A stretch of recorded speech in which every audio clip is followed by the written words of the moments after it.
Oh là, ici Narcotag et aujourd'hui on se retrouve pour une nouvelle vidéo dans laquelle nous allons parler de manga. Je vous en avais parlé dans ma vidéo de retour sur YouTube. J'ai décidé en 2022 de vous parler beaucoup de manga sur la chaîne parce que c'est une grosse partie de ma vie.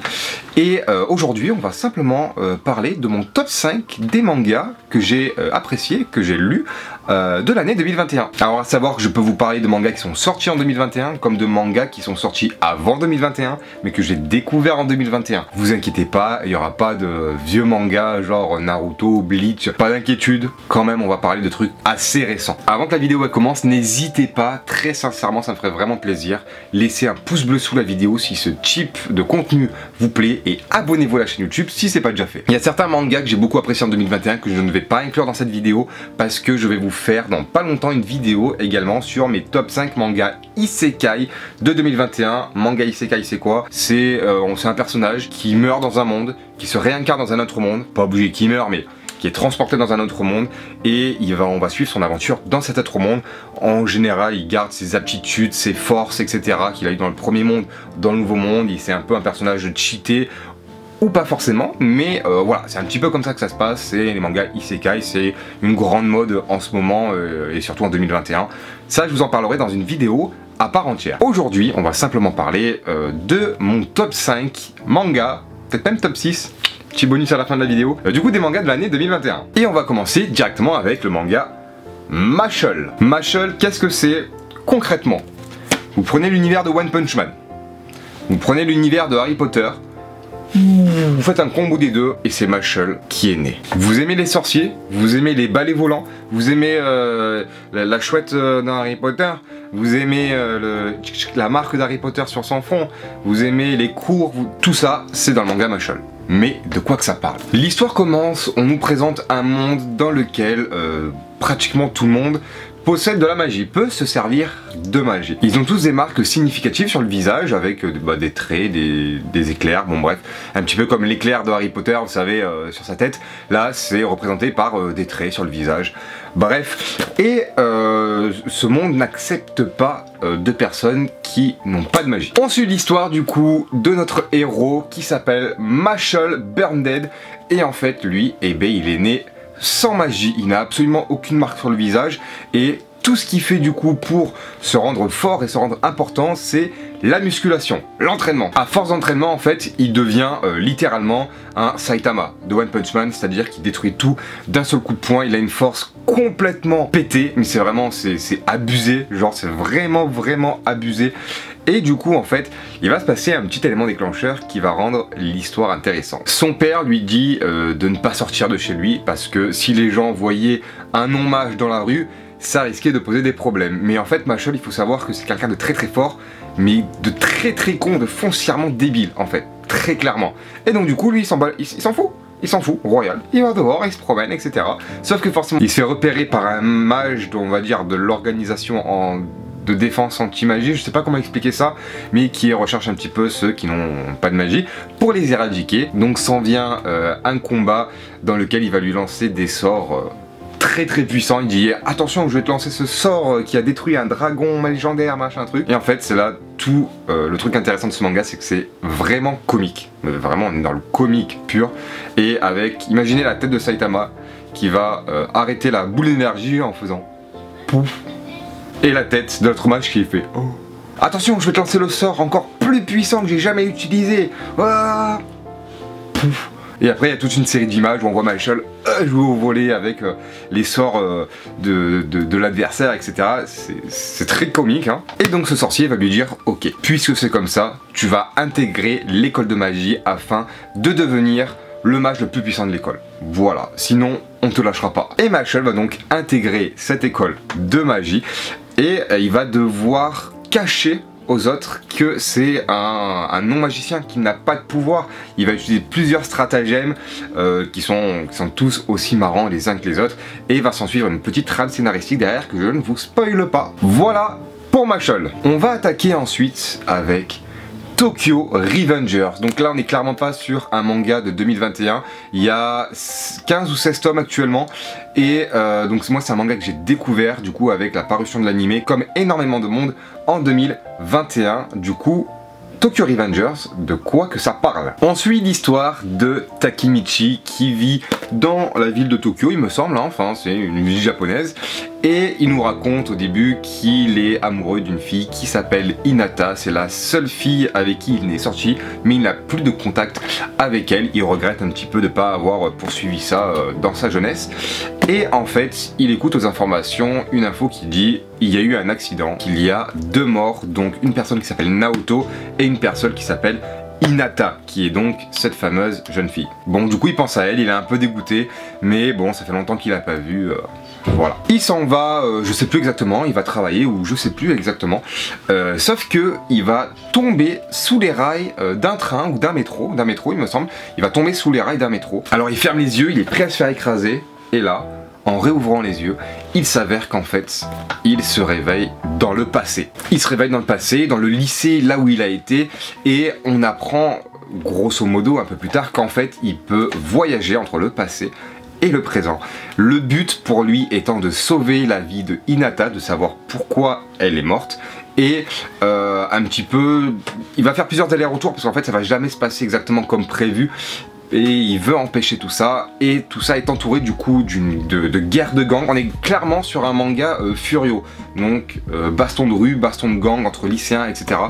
Et c'est vraiment sympa. Je m'attendais pas à ça parce que je suis pas trop manga Furio, on va dire de base, manga de baston, je kiffe pas forcément trop ça. Mais là, autant dire que c'est une valeur sûre, c'est du 10 sur 10 pour moi en 2021. On va changer un petit peu de style et on va partir dans le sport. Et là, dans le football avec le manga Blue Lock. Ce que j'ai beaucoup aimé avec Blue Lock, c'est que c'est pas simplement un manga de foot. Il y a Aohashi aussi, un manga qui est sorti là en 2021, qui va parler également de foot, mais là on est plus sur du foot à la Olive et Tom. Là on est sur quelque chose de très particulier, dans le sens où c'est un Battle Royale. On est clairement sur le Fortnite du foot. Pas du tout. Donc Blue Lock, c'est l'histoire de notre héros qui veut devenir le joueur numéro 1, l'attaquant numéro 1 du Japon. Pour ça s'organise le Blue Lock. C'est une organisation qui va viser à récupérer le plus d'attaquants possible pour les faire se battre, entre guillemets, pour devenir le numéro 1 jusqu'à ce qu'il n'en reste plus qu'un en fait. Donc comment ça se passe? Au début en fait, ils recherchent l'attaquant numéro 1 de leur équipe du Japon qui n'est pas compétitif parce que il manque un attaquant et on nous donne plusieurs noms, Lionel Messi, etc. d'attaquants qui vraiment sont les piliers de leur équipe. Je sais même plus s'ils parlent pas de Zidane ou de Platini, ou, enfin je sais plus, mais ça parle vraiment même de joueurs français il me semble. Bref, ils sont tous recrutés et ils se retrouvent dans une tour. On sait qu'il y a plusieurs tours et donc chaque tour il y a 4 ou 5 équipes je crois, et donc en fait ils jouent en équipe. C'est-à-dire qu'il y a une équipe de 11 joueurs qui va affronter une autre équipe de 11 joueurs, etc. etc. Mais en fait, voilà, c'est là où c'est un petit peu compliqué, c'est-à-dire qu'il faut se démarquer et c'est des équipes de 11 joueurs où c'est que des attaquants. Donc qui va jouer en attaque, qui va jouer en gardien, qui va jouer en défense, comment ça va se passer, etc. On apprend que pour passer à la seconde phase, en fait, il va falloir soit faire partie du top 2 des équipes du coup dans ces phases de poule, concrètement, ou alors avoir marqué le plus de buts dans son équipe. Donc ça met un petit peu tout le monde en confrontation, il y a des conflits, etc. Et c'est très sympa. Les joueurs n'ont pas de super pouvoir au sens fantastique du truc, mais ont tous des particularités, des habilités qui les définissent bien. On en a un qui va avoir par exemple la super vitesse, qui va courir très vite. Il y en a un, c'est un extrême dribbleur qui va dribbler tout le monde extrêmement bien. Il y en a un qui peut tirer de très loin et qui marque tout le temps, etc. etc. Et en fait, notre héros cherche à savoir quel est son super pouvoir, entre guillemets, pour pouvoir devenir le buteur numéro 1 du Japon. Je ne vous spoile pas, vous le verrez si vous lisez Blue Lock, c'est ultra intéressant et il se passe vraiment beaucoup de choses. Et je trouve les dessins, les planches, les expressions de visage sur certains joueurs, c'est... Enfin, je trouve ça oufissime, c'est super bien dessiné. Pour moi, c'est franchement manga de sport 2021, c'est 10 sur 10 encore. Allez, quatrième manga, cette fois-ci, c'est pas vraiment un manga, mais c'est un manhwa. Donc, ce qu'on appelle un manhwa, c'est un manga coréen, mais tiré d'un webtoon. On va vous parler aujourd'hui de Solo Leveling. Alors ça fait très longtemps qu'on me dit de lire Solo Leveling, sauf que très concrètement j'avais la flemme de m'abonner à des applications, machin. Je lis des trucs sur Webtoon, mais voilà, là c'est vraiment scroller, machin, etc. Et j'attendais la version papier qui est sortie enfin. Donc là on est sur 4 tomes parus et le tome 5 qui doit paraître en février 2022 il me semble, donc dans pas très longtemps. Qu'est-ce que ça raconte Solo Leveling? C'est l'histoire de Jinwoo qui est un chasseur. Un chasseur, c'est une personne qui va combattre des monstres. En gros, on est dans le monde réel. Dans le monde réel, il y a des portails qui s'ouvrent et pour empêcher que des monstres viennent envahir la Terre, des chasseurs vont dans ces portails pour détruire tous les monstres et protéger la population. Jinwoo est un chasseur, je crois, de rang E, enfin de dernier rang. C'est genre le joueur le plus bidon qui existe concrètement. Et ce qui va se passer en fait, c'est que lors d'un donjon qui est censé être un donjon facile, c'est en fait un donjon ultra difficile. Tout le monde ou presque tout le monde meurt et lui il est là, il veut pas perdre espoir et il va se passer quelque chose qui va faire en sorte que il va avoir un second éveil. Pourquoi un second éveil? C'est-à-dire qu'il y a les personnes lambda, il y a les personnes qui sont chasseurs, qui commencent à avoir des habilités de chasseurs parce qu'ils ont un éveil et lui il a un second éveil. Et en fait ça va faire un petit truc qui est assez sympa, assez particulier et qui va nous rapprocher presque des mangas isekai, c'est que devant lui va apparaître comme un écran tactile que seul lui peut voir avec affiché toutes ses statistiques. Donc il a des statistiques qu'il peut améliorer, d'attaque, de défense, de magie, etc. avec des habilités, des sorts, etc. etc. À savoir que comme on est dans le monde réel, les autres ils s'améliorent par l'entraînement. Ils s'améliorent pas en augmentant les statistiques, ça n'existe pas, ça c'est que dans les jeux vidéo. Sauf que pour Jinwoo, c'est la réalité. Et du coup, il va s'entraîner, monter ses statistiques, et comme il va level up, il va monter en niveau également, ça va faire en sorte que il va être complètement cheaté, complètement pété. Et il va y avoir plusieurs intrigues autour de lui, c'est vraiment un manga à la One Punch Man, on va dire, où le héros est complètement pété. Mais c'est ça qu'on aime, c'est juste trop bien. Donc voilà, c'était court comme explication, j'espère que ça vous a donné envie de le lire. Solo Leveling, voilà. 5e manga, je pouvais pas passer à côté, Kaiju numéro 8. Donc Kaiju numéro 8 qui a commencé à apparaître en fin 2021, il y a actuellement 2 tomes de paru, le tome 3 sort en février je crois. Donc qu'est-ce que c'est Kaiju numéro 8? Très rapidement, c'est l'histoire de Kafka, c'est une personne chargée de nettoyer la rue, de gros monstres, voilà. Donc il y a des kaiju, c'est des espèces d'énormes créatures qui envahissent la Terre et on a un groupe armé qui est là pour détruire ces kaiju, sauf ce qu'on ne raconte pas dans ce genre de manga là, ou dans ce genre d'histoire, comme dans l'attaque des titans, etc. c'est qu'après le cadavre de ces monstres, bah il faut les nettoyer. Forcément ça peut pas rester là au milieu de la ville et voilà. Et en fait il y a une équipe de nettoyage dont fait partie Kafka. Et lui, ce qu'il a toujours voulu faire, c'était faire partie de l'équipe d'extermination. Sauf que il a plus de la trentaine, maintenant il peut plus être accepté, il est pas fort, il a aucune capacité. Un jour, il y a un petit jeune qui va venir comme ça dans l'équipe de nettoyage pour gagner 4 ronds. Et le petit jeune, il lui dit non mais t'inquiète pas, moi je suis pas là pour longtemps, je me fais 4 ronds. Mon but dans la vie, c'est d'intégrer l'équipe d'extermination. Ensemble, ils vont un petit peu se tirer vers le haut, il va se passer des choses et un jour, ils vont se faire attaquer par un kaiju. Ils vont finir tous les deux à l'hôpital parce que ils sont bidons. Et à ce moment-là, il y a un bébé kaiju, un petit monstre, je sais pas qu'est-ce que c'est, une espèce de gros moustique qui va rentrer dans le corps de Kafka.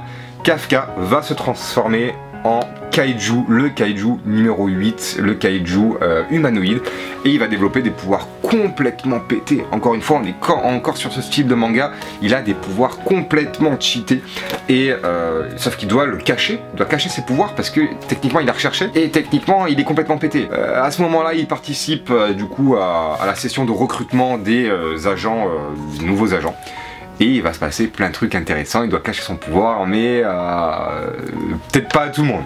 Je vous dis ça, je vous dis rien, à suivre sur Kaiju numéro 8, qui est, il me semble, la meilleure vente pour un tome 1 de chez Kazé. Donc comme quoi, c'est un manga qui a vraiment bien marché, et pour moi c'est vraiment un coup de cœur de 2021, si il y en a un seul là-dedans que vous devriez lire, je pense, c'est Kaiju numéro 8. Il n'y a que 2 tomes, ça coûte pas grand chose, voilà. Et on va terminer par un petit manga bonus. C'est un manga qui est pas extrêmement connu, c'est pas un manga de fou furieux, mais c'est un truc que j'attends avec impatience quand même, parce que j'ai beaucoup aimé, ça s'appelle The Cave King, voilà. Qu'est-ce que c'est The Cave King? C'est un petit manga qui paye pas de mine. C'est l'histoire d'un héros qui va être entre guillemets déchu par sa famille. Ils ont tous des pouvoirs complètement pétés pour régner sur le royaume. Sauf que notre héros, je sais même plus comment il s'appelle d'ailleurs, il a 0 pouvoir. Il s'appelle Heal, comme le soin. H-E-A-L, Heal. Il faut savoir que chaque membre de sa famille possède un symbole sur la main ou quoi avec la dénomination de son pouvoir. En gros, c'est ou la force, ou la magie, ou le maniement des armes, etc. Sauf que lui, il n'a pas de symbole. Il va être exilé sur une île tout seul, en mode débrouille-toi, on va voir de quoi tu es capable si vraiment t'as pas de pouvoir et si vraiment tu veux régner. À ce moment-là, il va se dire bon bah il va falloir que je me fasse un abri, que je commence à creuser, que je me construise des trucs, etc.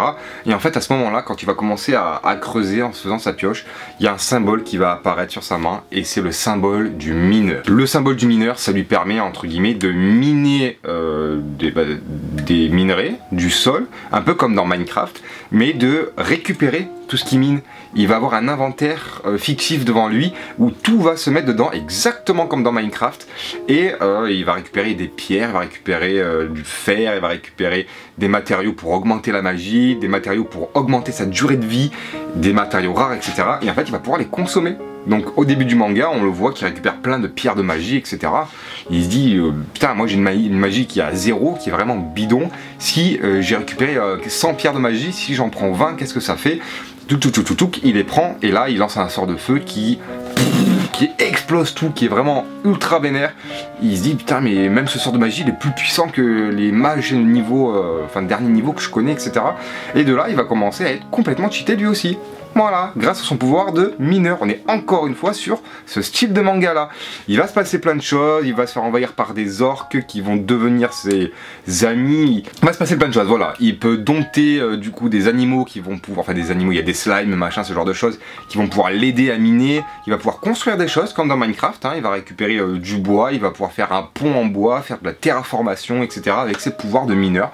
Il a concrètement les pouvoirs d'un Steve de Minecraft. Voilà, c'est exactement ça, avec une petite dimension magique, etc. qui est très intéressante et moi j'ai beaucoup apprécié parce que ça sort du lot, c'est pas un truc qu'on a l'habitude de lire et ma foi, c'est une bonne surprise pour The Cave King. Voilà, pour l'instant 2 tomes, le tome 3 je sais pas quand est-ce qu'il sort, mais pas en février ni en mars, peut-être en avril, je sais pas.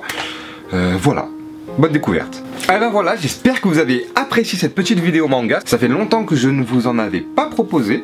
Avec mes 5 petits mangas ici, coup de cœur de l'année 2021. C'est compliqué hein, de faire un éventail comme ça avec des mangas. Je vous retrouve très bientôt sur la chaîne. Suivez l'actualité pour mon top 5 des mangas Isekai de 2021. C'était Narco. Je vous dis à très bientôt pour de prochaines vidéos. Salut tout le monde!